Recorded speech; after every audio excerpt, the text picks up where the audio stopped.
Hola, bienvenido a este maravilloso curso donde aprenderás cómo revisar el estado y solvencia de tu empresa para que tomes decisiones con eficiencia y puedas empezar el 2026 con éxito. Recuerda que en los comentarios puedes dejar las temáticas de los cursos que quieres ver en el próximo 2026. Sin más, bienvenido a este curso. Buenos días para todos. Muchas gracias por asistir a este curso en donde vamos a enfocarnos 100% al tema de las empresas, de las pymes. Mi nombre es Liliana Andrea Delgado. Yo les saludo desde la ciudad de Cali. Soy contadora pública. Me encanta y me apasiona todo el tema de las finanzas. Tengo una maestría en esa área. Trabajo en el tema de los costos y ahora apasionada con todo el tema de la sostenibilidad. En este momento, en este espacio que vamos a compartir juntos, o nace mejor porque en Colombia, no sé si ustedes lo sabían, de cada 100 empresas que se crean, el año pasado se cerraban 70. De cada 100 empresas que se crean, 70 se cerraban. Este año, lastimosamente, de cada 100 empresas que se crean, se están cerrando 75. Entonces, en algún momento, este tema o estas siglas hicieron clic conmigo y me empecé a preocupar de por qué las pymes sufrían tanto en toda esta aplicación o por qué las pymes, que son las que generan y que son el motor de la economía y las que generan casi el 70 u 80% del empleo formal, pues por qué padecen tanto esto y es muy preocupante que se cierren tantas empresas. A raíz de eso, empecé a aplicar una fórmula en mis empresas. Yo soy asesora externa y entonces empecé a aplicar una fórmula y dije, esta fórmula funciona y precisamente este curso que ustedes van a ver, pues nació de esos experimentos en las compañías. Y entonces vamos a hablar un poco, no, realmente vamos a hablar mucho de análisis financiero, de si siempre conviene crecer, porque yo creo que ustedes como empresarios, emprendedores y como contadores y asesores de empresas, han tenido temas como, oye, necesitamos más recursos y lo primero que se le viene a la mente es, hay que vender más, hay que vender más, hay que... No, no necesariamente esa es la solución para que una empresa mejore su parte financiera. Así que, pues, sin más preámbulos, voy a contarles y voy a compartir pantalla. Este curso se titula Análisis financiero, el arte de entender la empresa. Primero, por supuesto, vamos a tener que hablar sobre los estados financieros. Miren, yo desde hace más o menos 3 años vengo en una campaña con los contadores y con los empresarios, que por supuesto son los protagonistas en todo este proceso de hacer empresa y hacer país, porque eso es lo que ustedes hacen, pues hay que entender los estados financieros. Nosotros tenemos una idea en nuestra mente de que los estados financieros son para presentar las declaraciones de renta, de que los estados financieros son para presentar a la Superintendencia de Sociedades, a la Superintendencia de Salud, pero para eso no son los estados financieros. Cuando uno va a leer y va a entender todo el tema de las normas internacionales, porque esa es la base de este ejercicio que vamos a ver hoy, pues ahí muy claramente nos dice que el objetivo de los estados financieros con propósito de información general de una pequeña o una mediana empresa, es decir, una pyme, es proporcionar información sobre la situación financiera y el rendimiento, los flujos de efectivo que tiene la entidad y que lo más importante de presentar esa situación financiera, insisto, ese rendimiento y esos flujos de efectivo de la empresa es que sean útiles para tomar decisiones económicas de una gama amplia de usuarios que son conocidos como los stakeholders. En otras palabras, tus estados financieros no son para cumplir con las entidades territoriales, que por supuesto son muy importantes, pero es para que ustedes puedan extraer información de esos estados financieros y de esa información que se extrae, pues se pueda tomar decisiones. Entonces yo voy a hacerles un breve resumen de cuáles son estos estados financieros, ¿cierto? De hecho, mirámoslo así literalmente. El primer estado financiero que los contadores presentamos es el estado de situación financiera, que es lo que antes nosotros llamábamos balance. Pero este estado financiero, y quiero hacerles una pregunta, yo suelo ser muy escuelera, así que no me van a excusar. Quiero hacerles una pregunta y es, ¿qué les muestra realmente este estado de situación financiera? Porque uno le pregunta a un contador y dice, no, me presentan los activos, el pasivo y el patrimonio. Entonces me quedo como con la duda de si realmente estamos entendiendo qué significa ese estado de situación financiera. Por supuesto, existe una fórmula contable y una ecuación contable que es pues bajo norma internacional ya es que el activo, yo le quito el pasivo y eso me da igual el patrimonio, que el patrimonio es el valor residual, que antes nosotros lo conocíamos como pasivo más patrimonio, pues son iguales a los activos. Pero resulta que ese estado de situación financiera nos brinda algo muchísimo mayor, nos brinda algo bellísimo. Y es que me muestra la forma en cómo la empresa se apalanca. Yo quiero que a partir de este curso que ustedes van a tomar con Contapyme ya no vuelvan a decir, no, es que el estado financiero es para... No, la forma como la empresa se apalanca, es decir, la empresa cómo crece. Y si ustedes empiezan a analizar con su gerente, porque yo espero que ustedes están allá en compañía de ese gerente y ese asesor experto que es el contador, pues entonces empiecen a analizar cuáles son los activos que tiene la empresa.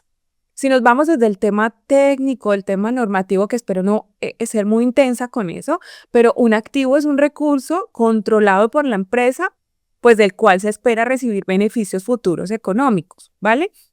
Entonces, un activo es un recurso que yo necesito que me dé billete, en otras palabras, porque ojo, aquí les voy a hackear la mente en esta hora que tengo. Quiero convencerlos.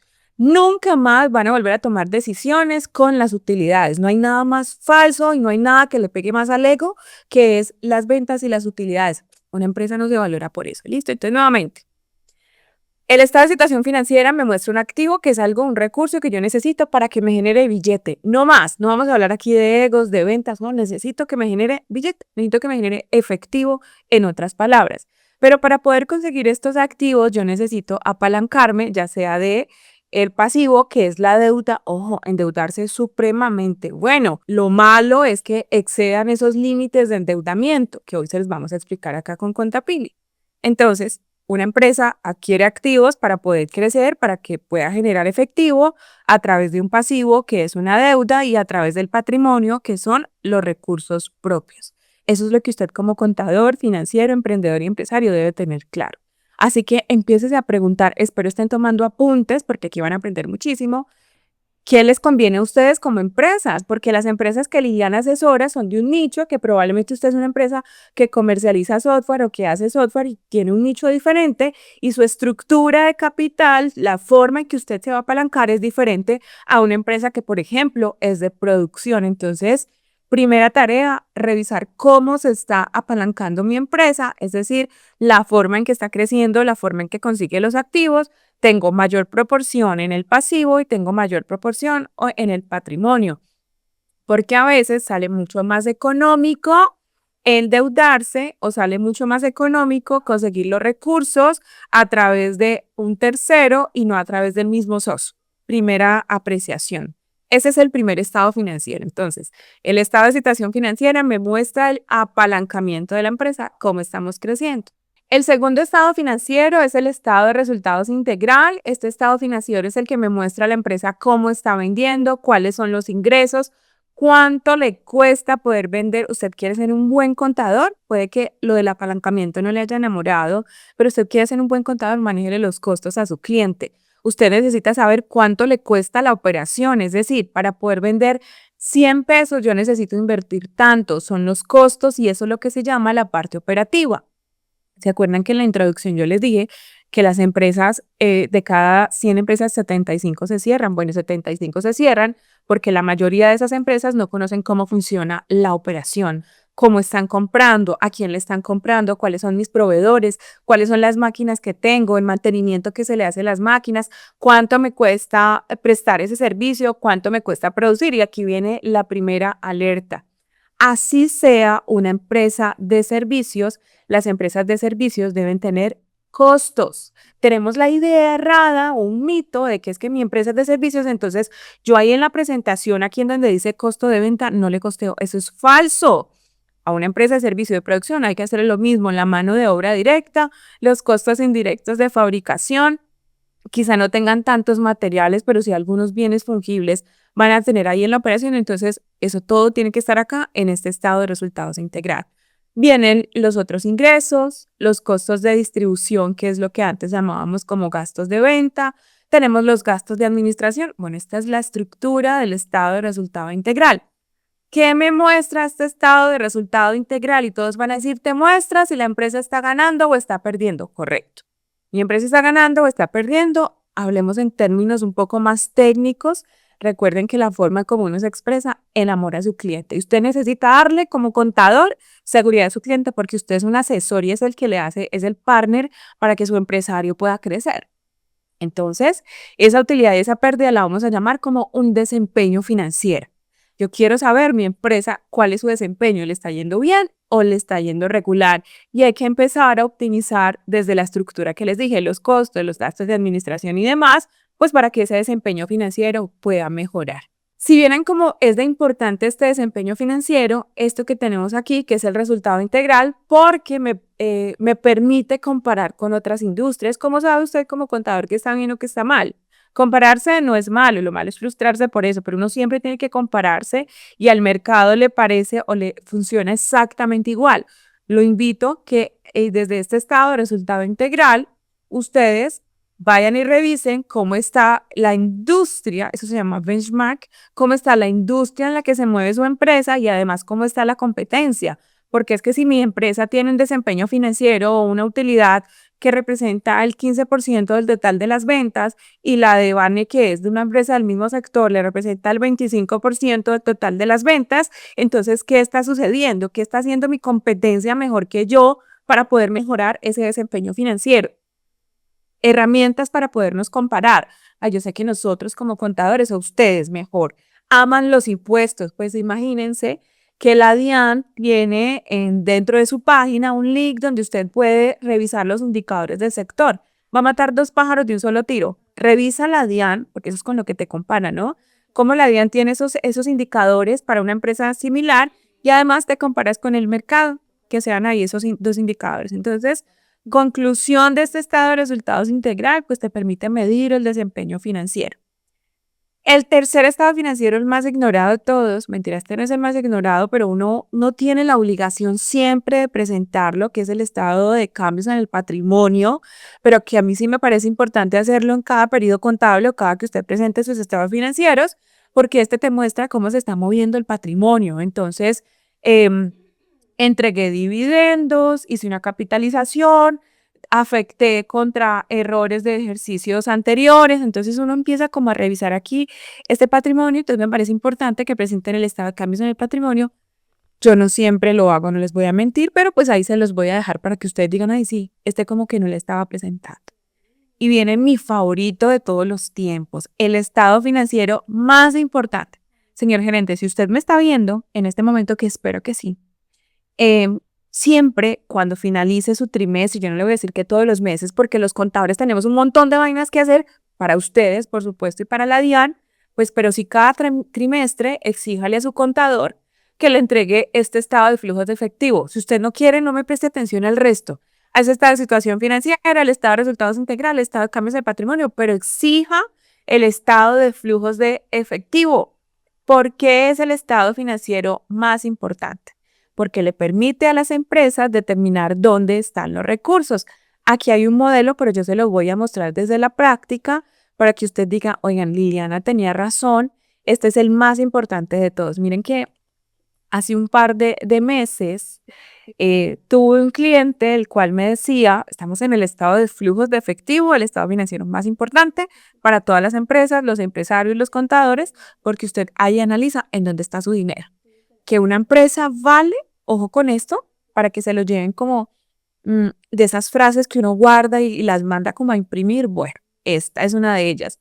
Las empresas no valen por la cantidad de utilidades, una empresa no vale por la cantidad de activos que tiene, una empresa no vale nada de eso. Eso es ego empresarial, le llamo yo. Bueno, me acabo de inventar esa frase, ego empresarial. Una empresa vale realmente es por la capacidad que tiene de convertir esas utilidades que tenemos en el estado de resultados. ¿Se acuerdan? La del desempeño financiero. Bueno, es una empresa vale o tiene valor en el mercado, es porque tiene la capacidad de convertir esas utilidades en efectivo.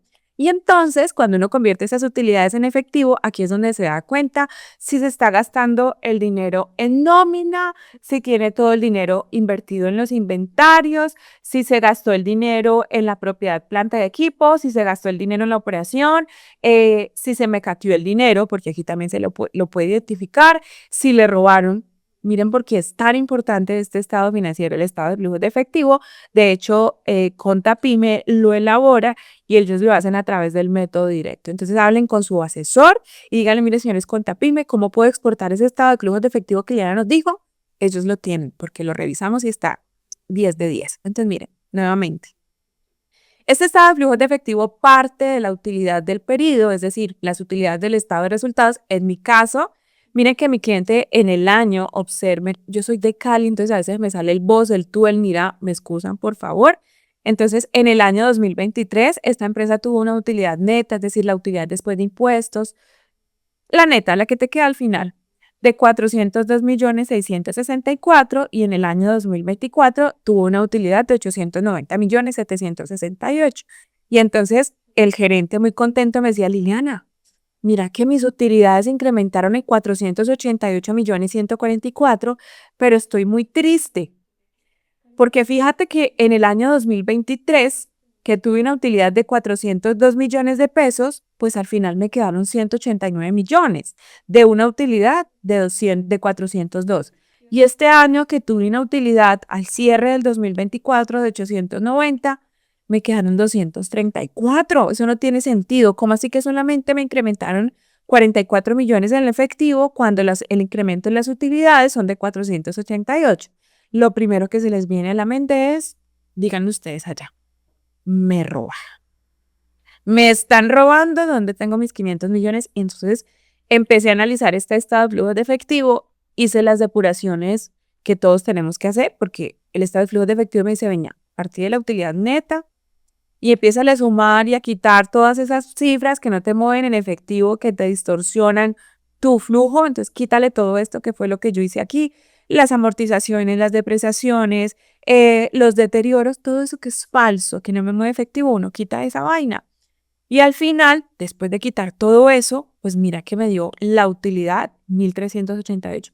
Más preocupante, porque 890 fue la utilidad neta y el efectivo que me generó la operación, lo que realmente me tuvo que haber generado, fue 1.388 millones. Y entonces empezamos a analizar y nos dimos cuenta de que estos 1.388 no los tenía en efectivo porque el señor se puso a vender a crédito. Oigan, frase coloquial, fiar no es vender. O sea, ¿quién le dijo que fiar es vender? Fiar no es vender. Entonces, de estos 1.388 le dije, venga, ingeniero, usted tiene 551 millones en cartera.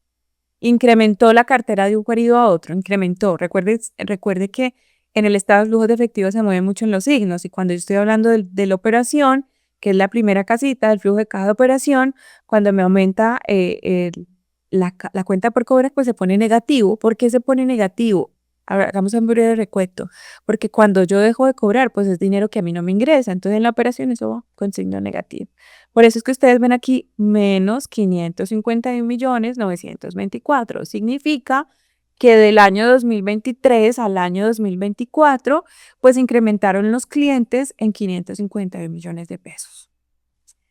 Además, incrementaron los inventarios miren que en el año 2023, que los inventarios estén positivos, se lo voy a decir despacio para que lo analice, si quiere, tome apunte. Los inventarios están positivos en el año 2023 porque significa que vendí.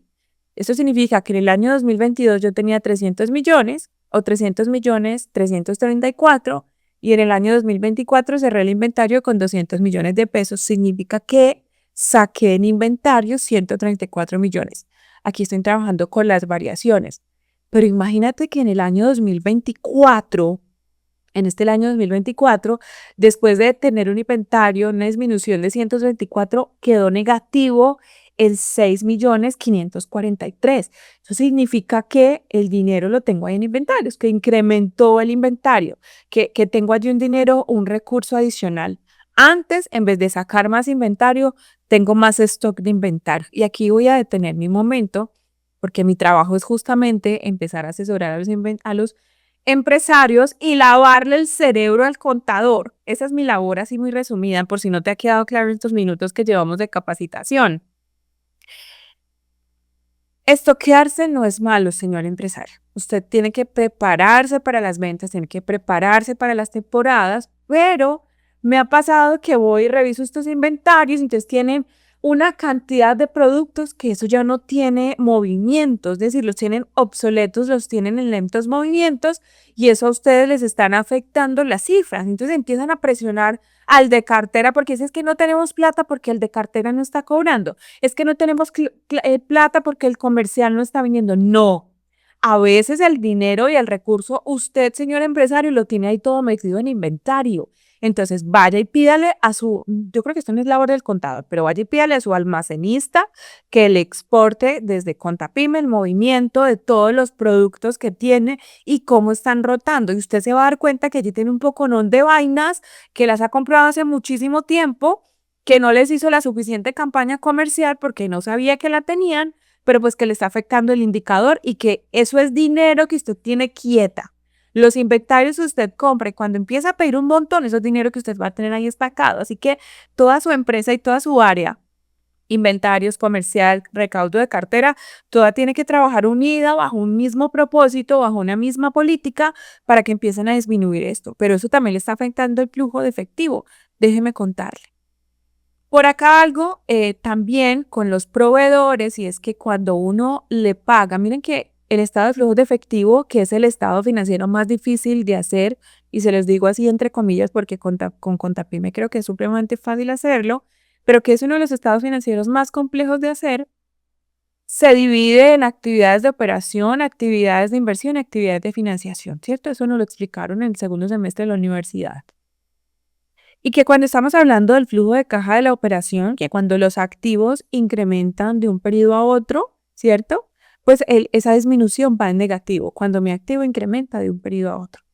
Pero resulta que cuando un pasivo disminuye de un periodo a otro, aquí ya no es como que el pasivo incrementa, no, sino que cuando el pasivo disminuye de un periodo a otro, también está con signo negativo. Entonces, miren que aquí en esta empresa hubo una disminución de proveedores, es decir, está negativo en 89.076.000.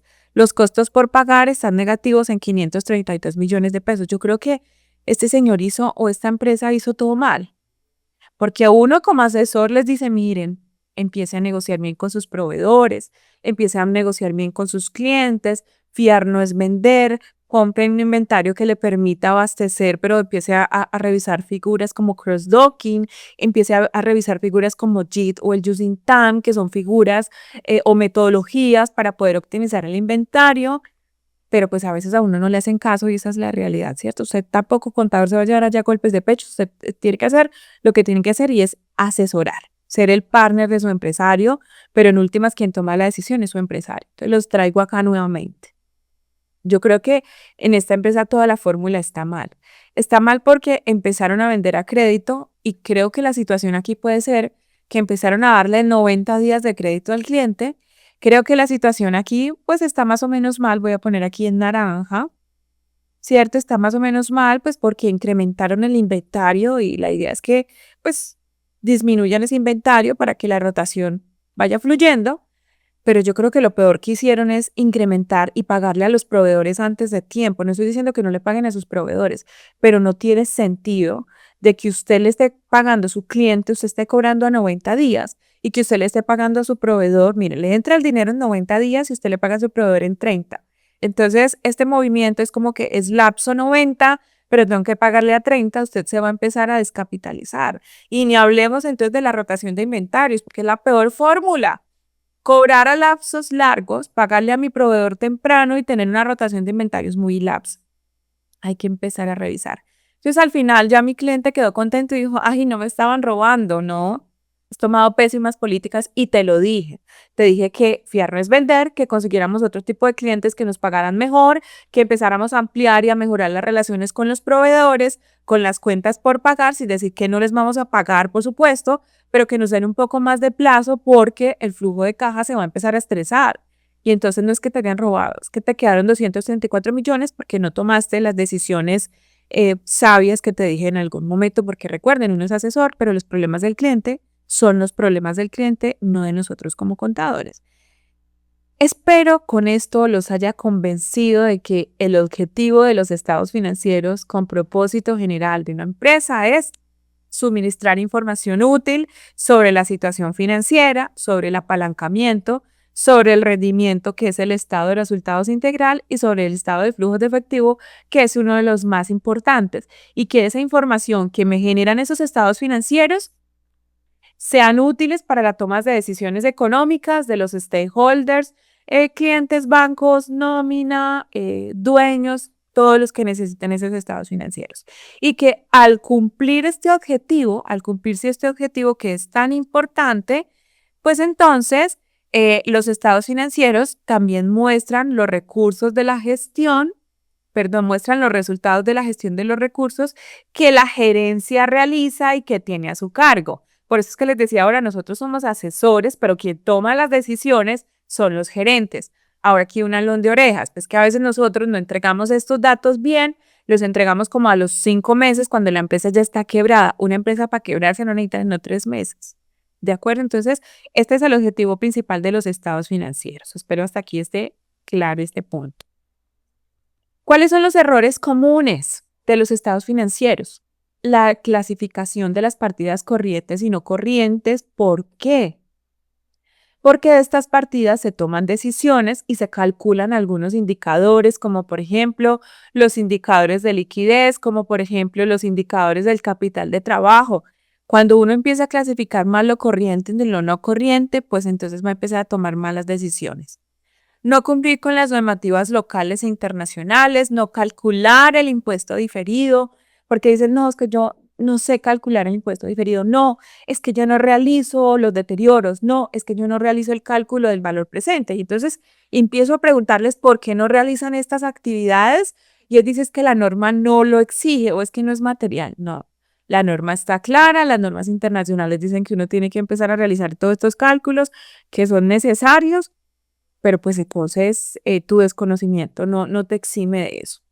No considerar la comparabilidad, por ejemplo, en el cambio de las políticas contables, la reexpresión de los estados financieros, no analizar la información con otros años y lo que les conté ahora, mis queridos colegas y empresarios, no compararse con otros sectores.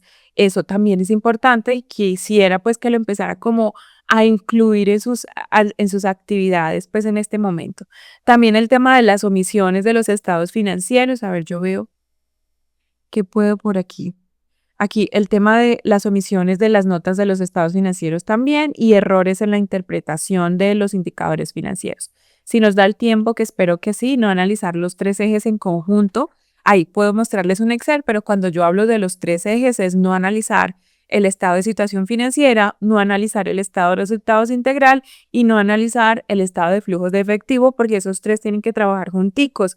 Yo en algún momento, y que no salga de aquí de las personas que estamos conectadas, en algún momento, excusas, yo soy fanática del agua con gas y bueno, aquí tuve un problema técnico. En algún momento tuve un problema con una empresa que fue una enseñanza muy triste, es que a mí una empresa se me quebró. Se me quebró hace muchos años, por supuesto, porque nadie me habló de finanzas. Porque tomé o di una sugerencia de unos incrementos pensando solamente en las utilidades, o sea, pensando solamente en el desempeño financiero, pero no pensé en el flujo de caja. Desde ahí entonces dije, no, la frase que yo tengo que empezarle a vender a mis contadores es que una empresa no vale por las utilidades, una empresa no vale por los activos, sino que una empresa vale por la capacidad que tiene de convertir esas utilidades en efectivo, ¿vale? Entonces eso es supremamente importante. Entonces, este es el resumen de los errores comunes al presentar los estados financieros. Vamos a hablar un poco del análisis, entonces enfoquémonos en el tema de cómo uno analiza los estados financieros. Lo más fácil, lo que todos deberíamos hacer hasta el momento son los indicadores financieros y un indicador básicamente es el estudio que se efectúa a los estados contables de un ente económico con el propósito de evaluar el desempeño financiero y operacional del mismo. Recuerde, de cada 100 empresas, 75 se cierran porque no conocen cómo funciona la operación. Vaya y dése una vueltica por la planta, vaya y dése una vuelta de cómo facturan, cómo compran, cómo venden. Insisto, eso es muy importante para que usted como contador pueda orientar a su gerente. ¿Listo? Asimismo, como también estos indicadores financieros, pues ayudan para tomar decisiones que sean acertadas por parte de los administradores, los inversionistas, los acreedores y demás terceros que estén interesados en las empresas. Yo les voy a compartir aquí un Excel Esto fue un análisis que en algún momento hice a Terpel, lo hice con no porque me hayan pagado, por supuesto, lo hice con mis estudiantes de la Universidad Autónoma. Ya nosotros analizamos muchísimo las empresas, Autónoma de Occidente, por cierto. Entonces, miren, ¿cuáles son los indicadores básicos que uno tendría que empezar a analizar a su cliente? Y también voy a serles muy sincera y decirles, a este no le creo. Por ejemplo, este indicador del capital neto de trabajo a mí me parece absolutamente importante. Y el capital neto de trabajo consiste en restar el activo corriente y el pasivo corriente. Por eso es que el error que les conté hace un momento de que clasificar mal lo que es corriente y no corriente, pues allí nos puede traer problemas, porque este indicador, nuevamente, que se llama el capital neto de trabajo, es una medida financiera importante que indica la capacidad de una empresa para cubrir las operaciones en un corto plazo. Entonces, es decir, tú para poder cubrir esas deudas que tienes, pues necesitas activos, ¿cierto? Para poder cubrir esas deudas. Entonces, si tú tienes más pasivos corrientes que activos corrientes, tienes que preocuparte, ¿vale? Activos corrientes, los activos corrientes siempre tienen que estar superiores a los pasivos. Porque, ¿qué significa eso? Que si tú tienes en activos corrientes 5 pesos y tienes en pasivos corrientes 8 pesos, pues que aún así, en el corto plazo, para tú empezar a cubrir esas operaciones o estas deudas que tienes de 7, pues tenés apenas 5. Tienes que salir a conseguir los 3 centavos, los 3 pesos, los $3,000, los 3 millones. Por eso es que hay que cuidar muy bien ese activo corriente. ¿Listo? Entonces, si ustedes al hacer esta resta del activo corriente menos el pasivo, les da positivo, significa que la empresa tiene suficientes activos corrientes para cubrir sus pasivos corrientes, lo que es una señal de solidez financiera. Es importante recordar que el capital de trabajo neto es una métrica clave en la gestión financiera, ya que ayuda a evaluar la salud financiera de una empresa y su capacidad para hacer frente a contingencias a corto plazo, ¿vale? A este casi no le creo, pero vamos a darle el beneficio de la duda. Bueno, mentiras, a este sí, no le creo es a la prueba ácida. Pero a este de activo corriente sobre pasivo corriente, siempre buscamos que dé superior a 1. ¿Pero qué significa esto? Este indicador tiene la finalidad de cubrir sus obligaciones de corto plazo con sus activos, es decir, que esta empresa, Terpel en su momento, tenía para cubrir 1,7 veces sus activos. Problemas cuando esto es inferior a 1, porque significa que no va a tener cómo cubrirlos. La prueba ácida, que la prueba ácida es tomar los activos corrientes menos los inventarios y esto lo divide sobre los pasivos corrientes. Esta prueba ácida también se llama relación ácida y es una medida financiera que se utiliza para evaluar la capacidad de una empresa para cubrir sus obligaciones a corto plazo sin necesidad de vender los inventarios. No le creo mucho, pero te la vamos a dejar allí para que la puedas elaborar. Oigan, sé que ContaPyme tiene algo que se llama Conta Excel. Pregúntele a su asesor y ellos te permiten como jugar o elaborar una cantidad de indicadores súper chévere. Los exportas a Excel, ellos ya tienen unos indicadores fijos, clave, pero tú puedes adicionarle, así que me parece chévere eso que puedan hacer uso.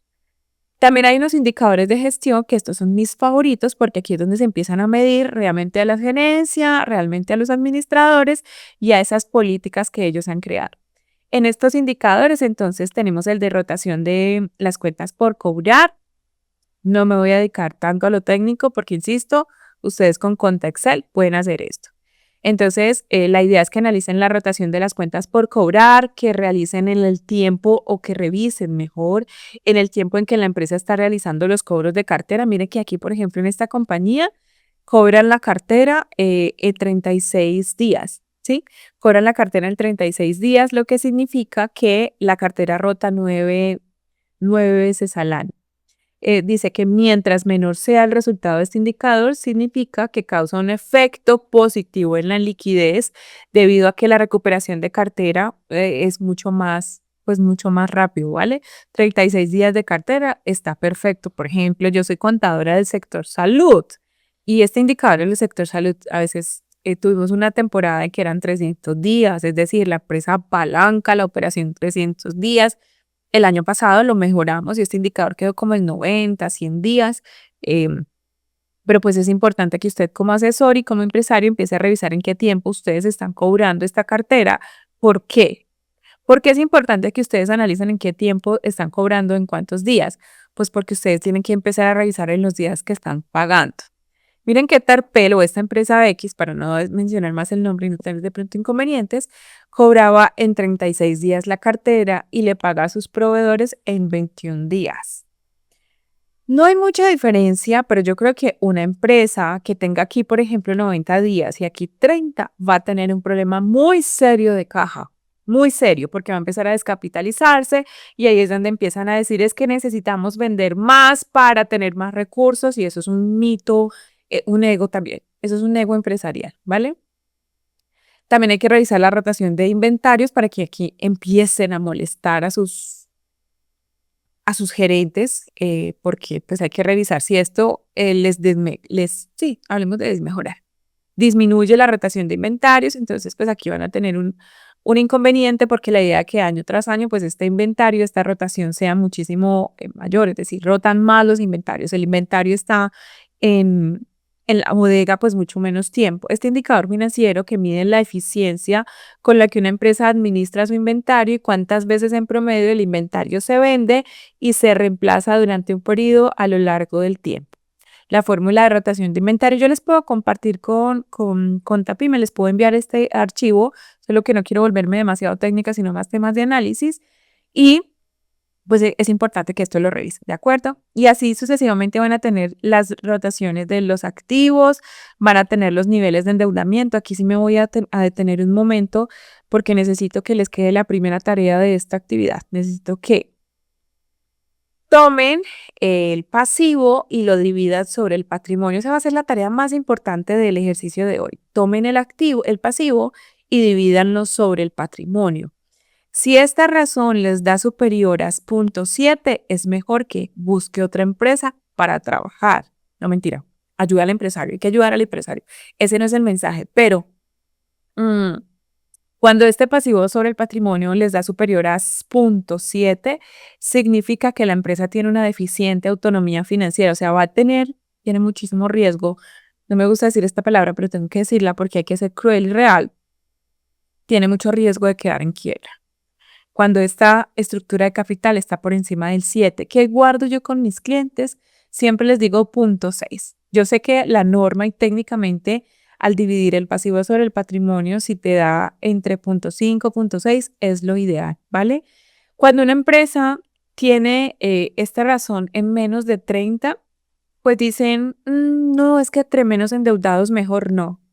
Endeudarse es absolutamente maravilloso. Solamente cuide que su empresa no pase de 0.7, porque cuando usted no se endeuda, no tiene el chance de trabajar con algo que se llama escudo fiscal. Y el escudo fiscal es esa partecita que tú dejas de pagar impuestos porque pagas intereses. Entonces, súper chévere pues que analicen eso. Endeudarse no es malo, solamente cuiden pues sus indicadores.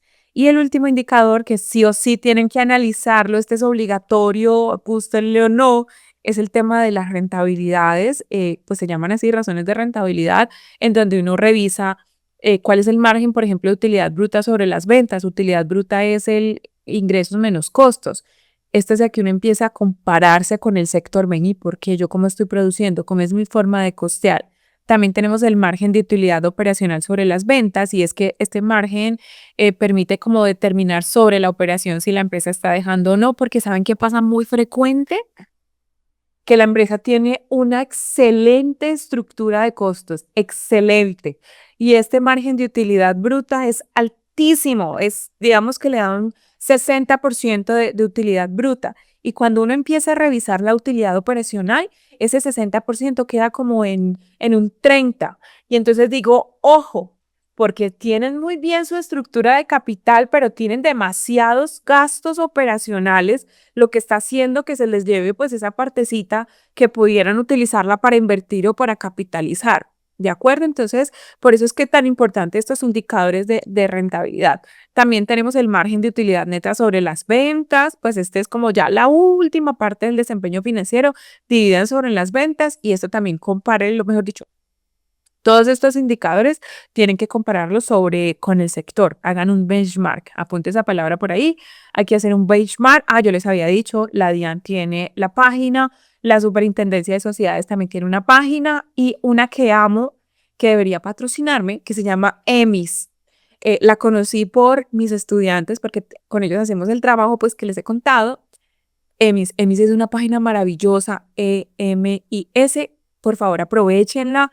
Sé que tienen unas consultas gratuitas, otras que son pagas, pero si usted en este momento está en la universidad, mm, si su hijo está en la universidad, aproveche y métase a esa página porque usualmente las universidades sí lo tienen. EMIS es maravillosa. Y ahí ya terminaríamos entonces este punto de los indicadores, porque son tan importantes, es porque básicamente pues muestran una radiografía de la empresa y cómo está funcionando o cómo tienen su desempeño económico. ¿De acuerdo? Ahora, el análisis horizontal, y aquí es donde nos vamos a hackear la mente. Aquí es donde nosotros vamos a decir, esta vaina sí está bien o esta vaina no está bien. Y aparte de los indicadores, pues está el análisis horizontal y está el análisis vertical. Entonces miremos qué es el análisis horizontal. Si es primera vez que ustedes se van a enfrentar a un análisis de estados financieros, pues miren que el análisis horizontal es uno súper sencillo. Yo les traje el ejercicio más básico para que aquí entendamos todos, ¿listo?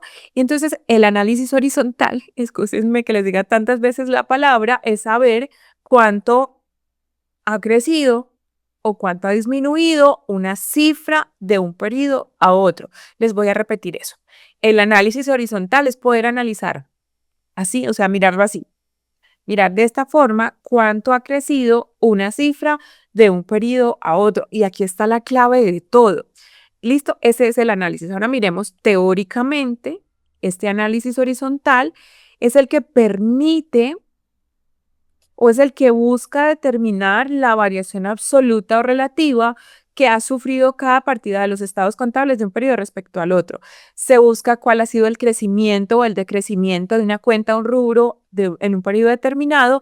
Miren que esto es bellísimo porque este análisis permite determinar si el comportamiento de la empresa en un periodo ha sido bueno, regular o malo. O sea, ¿a ustedes no les parece esto una belleza? Que esto es lo que necesita un gerente, les cuento. Ahora ando con un plan de mentorías.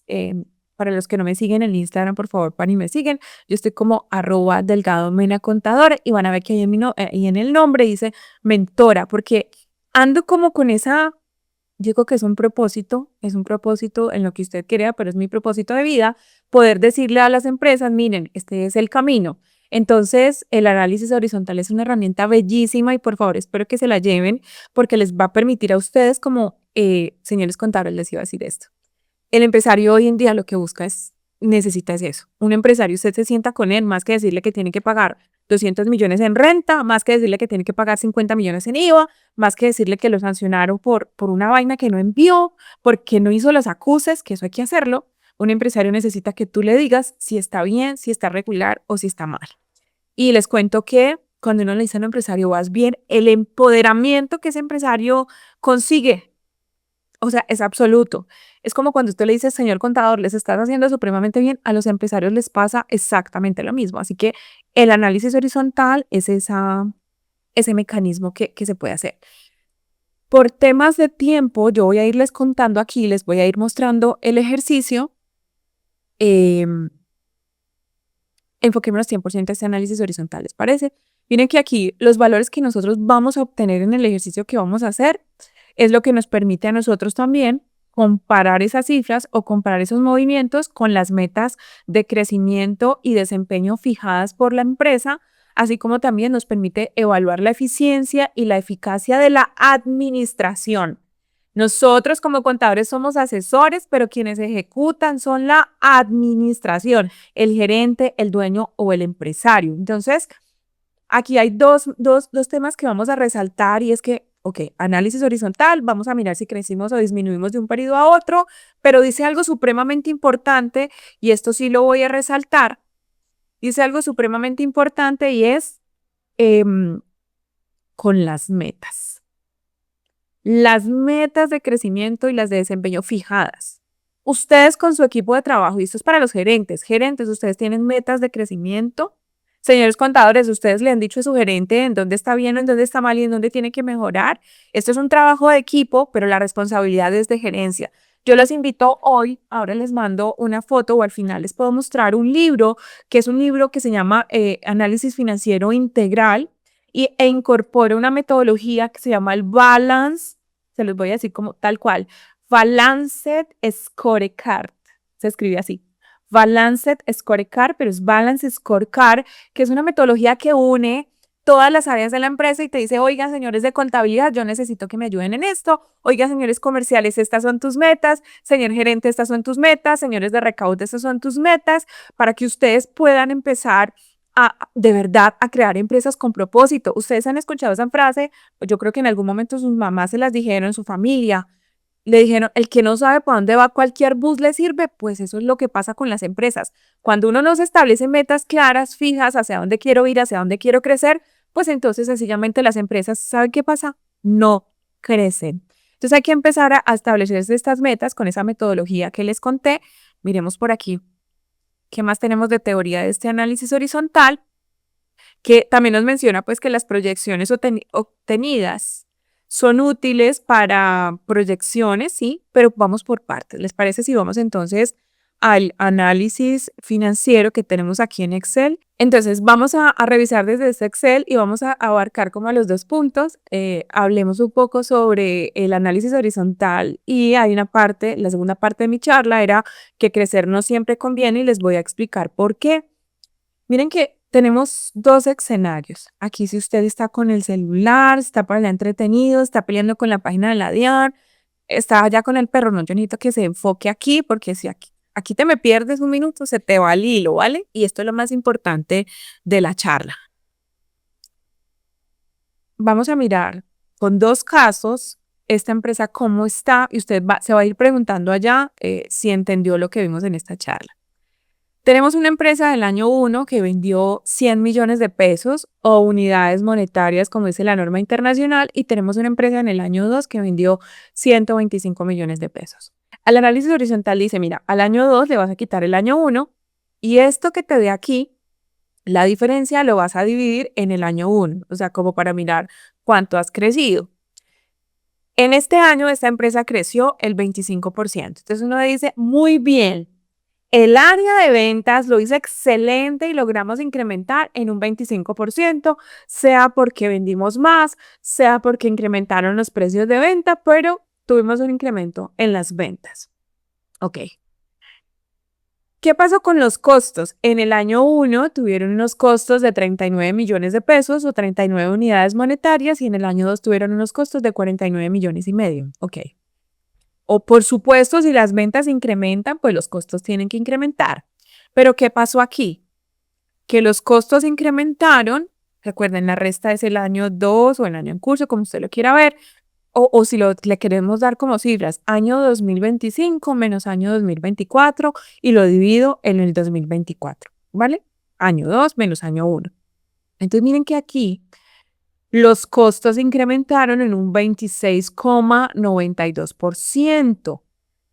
Luego entonces la empresa pasó de una utilidad bruta, la utilidad bruta incrementó en un 23,77, tuvo unos gastos de administración de 8.500, los gastos de administración incrementaron en un 21,43, los gastos de venta incrementaron en un 50% prácticamente porque pasaron de 8.000 a 12.000, así que el total de gastos que esta empresa incrementó fue en un 36,67. Ojo aquí. Vengan acá conmigo y apunten lo siguiente. Así como existen los indicadores tradicionales que les mostré ahorita, que es el indicador de liquidez que se los vamos a compartir con la plantilla que yo les voy a enviar y también con la de Contaxel, esos son los indicadores que usted sí o sí tiene que hacer. Entonces, ¿qué podemos observar aquí de este estado financiero? Y por favor, tome apunte de lo siguiente, porque así como les mostré los indicadores tradicionales, que son los de liquidez, que son los de rentabilidad, que son los pues que vimos hace un momento, hay un indicador que es de valor, que es el más importante de todos, que es el EBITDA. EBITDA se traduce, está en inglés, como earning o earning before interest. Bueno, las utilidades antes de impuestos, antes de intereses, taxes, que son impuestos, antes de depreciación y antes de amortización. En otras palabras, el EBITDA es como la utilidad depurada, es la utilidad que realmente le queda a la empresa y es eso realmente lo que le va a generar valor al empresario. Por eso es que ustedes aquí observan que en esta fórmula yo estoy tomando a la utilidad bruta, le estoy quitando el total de gastos, pero miren que acá hay una línea que se llama depreciación y amortización. ¿Eso qué significa? Que en estos gastos de administración y en estos gastos de venta nosotros no tenemos incluidos ni depreciación ni amortización. ¿Por qué? Porque yo estoy calculando aquí el EBITDA. Se los repito nuevamente. El EBITDA es la utilidad antes de intereses, antes de taxes, que son los impuestos, antes de depreciaciones y antes de amortizaciones. Eso es lo que realmente su empresa está dejando de utilidad. Esa es la utilidad bruta, la utilidad de la operación y es la que más se tiene que cuidar. Entonces les decía, miren que en el año 1 el EBITDA de esta empresa fue de 46.000 unidades monetarias y el año 2, pues el EBITDA fue de 55.000 unidades monetarias. Luego viene y le quitamos la depreciación y le quitamos la amortización y pues ya nos da una utilidad operativa de 30.000 unidades monetarias y una utilidad operativa de 45.000 unidades monetarias. ¿Qué sucede con estos indicadores tradicionales? Miren que el margen bruto en el año 1, este margen es del 61% y en el año 2 el margen bruto fue del 60,40%. Usted como contadora ya tiene que empezar a pensar. Nosotros no somos técnicos contables, nosotros somos unos profesionales del área contable. Las fórmulas al final cuadran, las fórmulas al final las réplicas de esta plantilla, las fórmulas al final te las va a entregar Contapyme, pero es tú qué haces con la información. Entonces, si yo tomo las ventas o si yo tomo mejor los costos y los divido sobre las ventas, pues entonces me está dando un margen bruto del 61% en el año 1, año 2024 o año 2023 y en el año 2, que es el año actual o año en curso, el año 2024, o sea, el año más reciente, pues me está dando un margen bruto del 60,40. Disminuyó el margen bruto.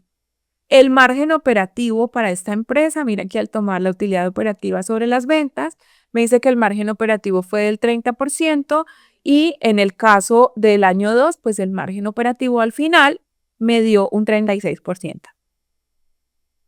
Eso significa que el margen operativo pues se incrementó. Pero el EBITDA, que es el más importante de todo lo que usted aprendió hoy en esta charla, lo de los errores y lo del flujo, y lo del EBITDA, por favor. Miren que el EBITDA se calcula tomando ese margen EBITDA sobre las ventas.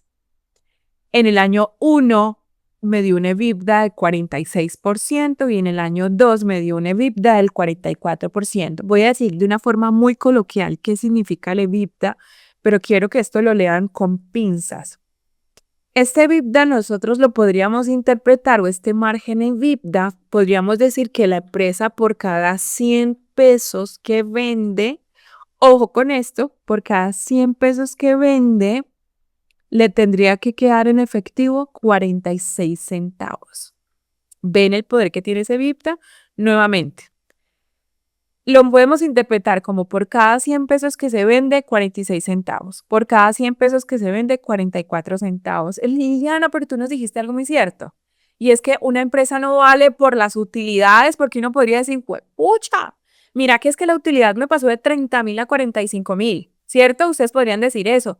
Pero ¿cómo te parece que aunque vendiste más te va a quedar menos efectivo? Porque cuando tuviste una utilidad de 30.000 unidades monetarias y vendiste 100.000, pues te iba a quedar 46 centavos. Pero en el año siguiente vendiste 125.000, tuviste una utilidad operativa mayor, pero te van a quedar 44 centavos. Pregúntenle a un gerente qué es lo que quiere. ¿Un gerente quiere tener más utilidades o, señor gerente, empresario que usted está viendo este live? ¿Usted quiere tener más utilidades por ego empresarial o usted quiere que le quede más dinero en efectivo en su bolsillo? Un gerente le va a decir que quiere que le quede más dinero en efectivo. Por eso es que esta medida del EBITDA es supremamente importante.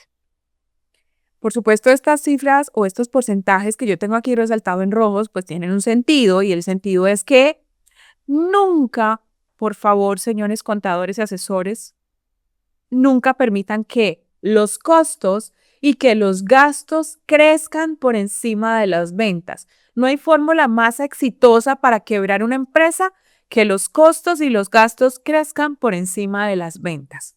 Así que hay que empezar a auditar eso. Por eso es que esta empresa, que aunque a pesar de que vendió más, tuvo más utilidad, su EBITDA es mejor, es decir, le va a quedar menos efectivo al contribuyente, pues es porque no hizo buen uso de esto. Entonces ahora miremos el caso 2. Y el caso 2 es exactamente, vamos a utilizar el análisis horizontal, que yo lo amo.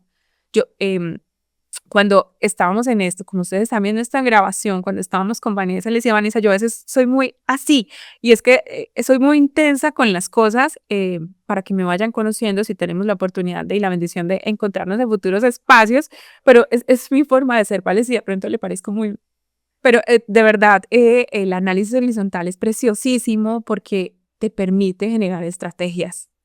Contador, ya pasamos esa era del contador técnico que se está ganando un salario mínimo por llevar una contabilidad y por presentar un formulario.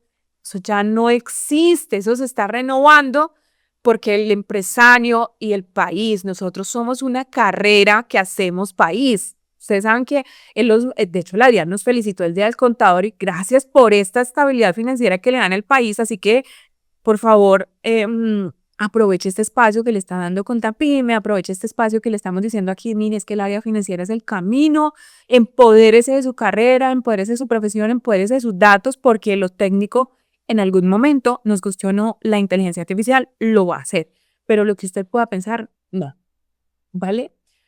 Todo el análisis horizontal es bellísimo por eso, porque te permite crear estrategias pues alrededor de ese tema.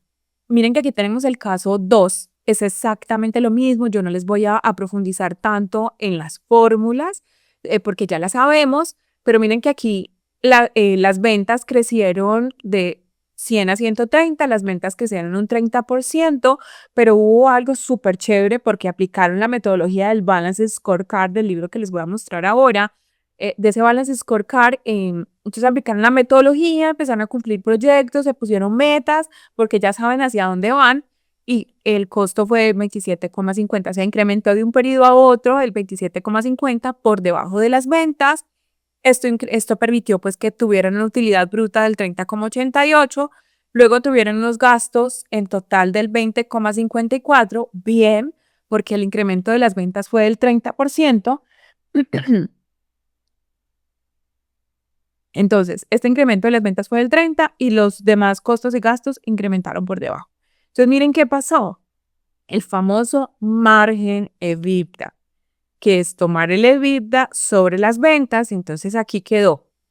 En el año 1 el 37,80 y en el año 2 el EBITDA incrementó en 40,93. Bellísimo.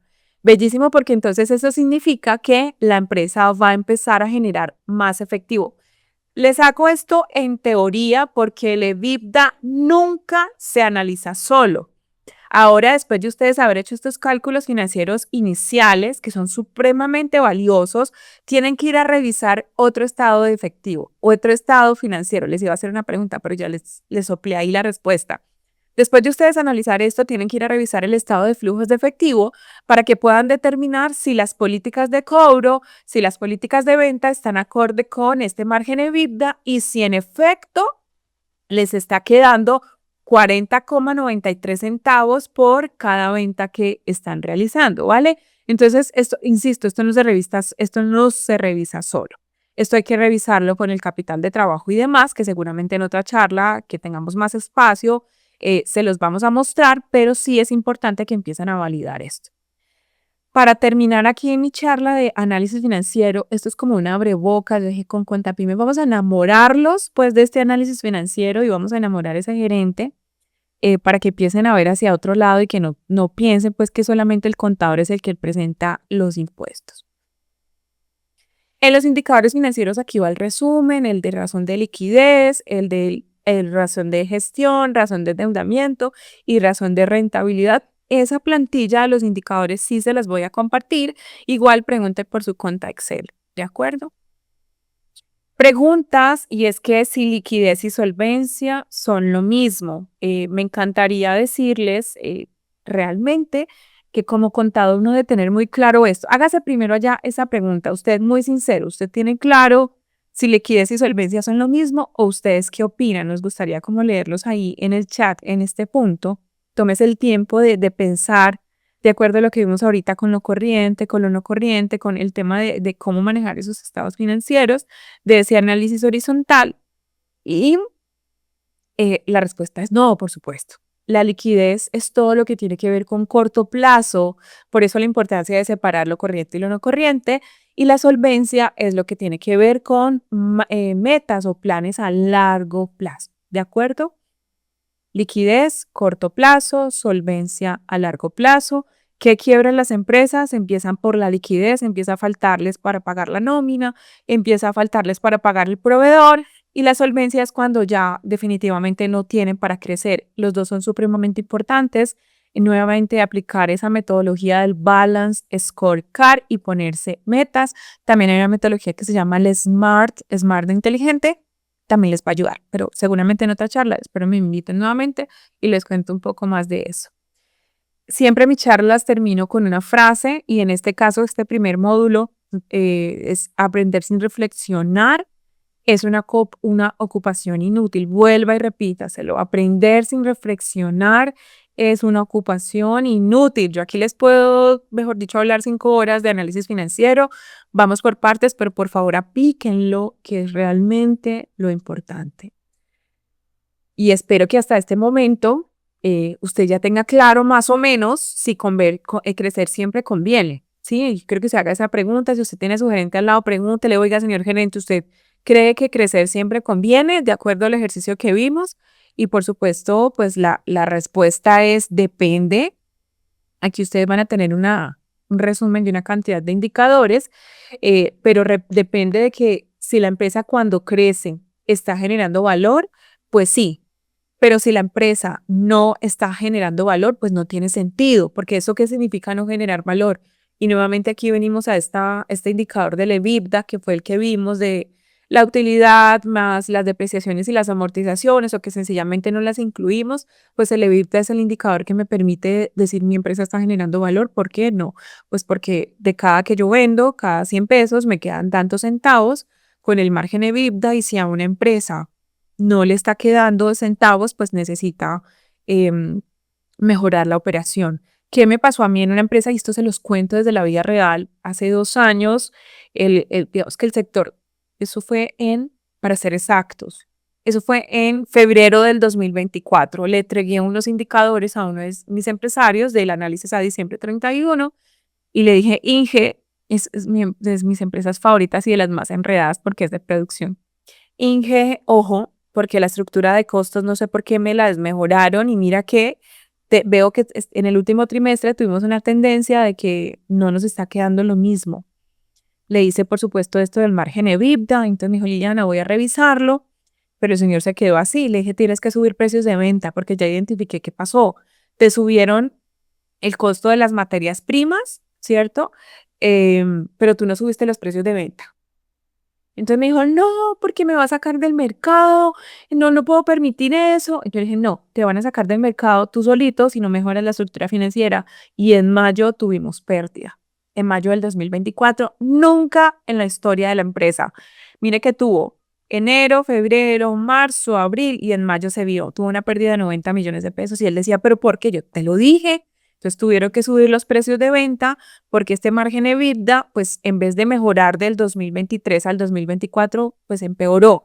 2022 al 2023 empeoró. Entonces, pues indudablemente teníamos que hacer algo. Entonces, esta fórmula es valiosísima, por favor, aplíquenla, tómenle fotico, etiquétennos, ya saben, estoy como Delgado Mena Contadora y por supuesto etiqueten también a Contapyme. Esta es la estructura del estado de flujos de efectivo que ustedes ya lo tienen y les va a quedar en la grabación y algo que se tienen que llevar y es que si crece el margen EBITDA, que es lo que necesitamos, pues aumenta el flujo de caja, ¿vale? Y ya, eso era lo que quería compartirles en este espacio.